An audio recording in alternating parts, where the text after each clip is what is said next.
The whole holiday was marked by attacks, a New York Jewish leader said, of violence that has frightened many people. By Ben Kesslin.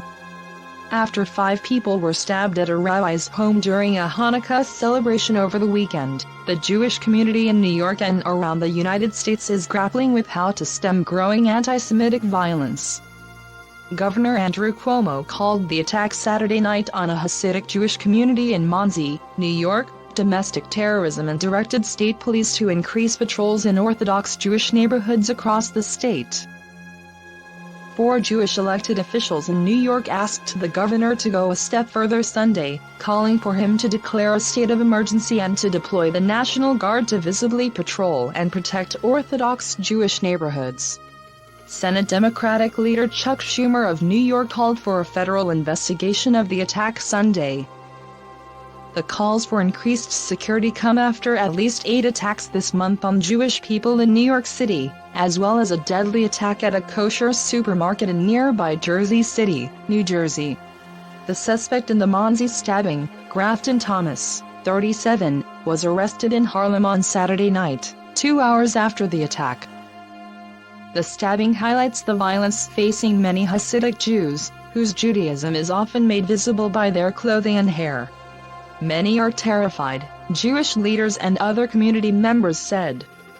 But beyond their fear, they are grappling with what to do about the mounting violence and are divided over some of the solutions being discussed. "We are not quite sure what to do, because we aren't used to this," said Rabbi John Kelson, dean of Yeshivat Shovavai Torah, a modern Orthodox rabbinical school in the Bronx borough of New York City. Kelson has seen increased security over the past few years and said he imagines that the efforts will be doubled after a Hanukkah full of so much violence.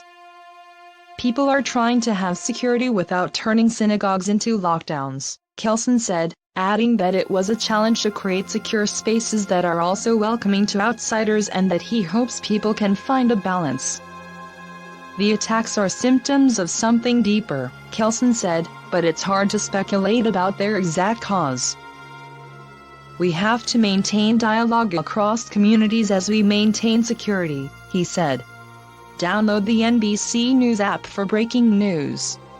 But when calls for more security usually mean increased police presence, some fear that more security might hinder the dialogue that Kelson said is so important. Audrey Sasson, Executive Director of Jews for Racial and Economic Justice, or JFREJ, a left-wing movement to dismantle racism and economic exploitation based in New York City, said deployment of more police would be an understandable reaction, and one that would worry her.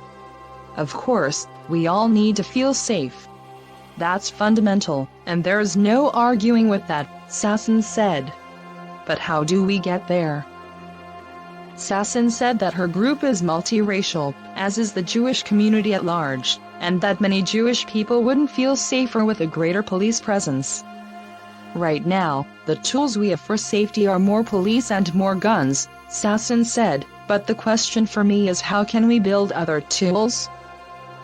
Those tools, according to Sasson and JFREJ, include making sure the Jewish community is in a coalition with other targeted communities, having a better system for reporting violence that doesn't rely so heavily on police, creating community-led transformative justice projects, and implementing non-punitive and restorative-oriented approaches to violence.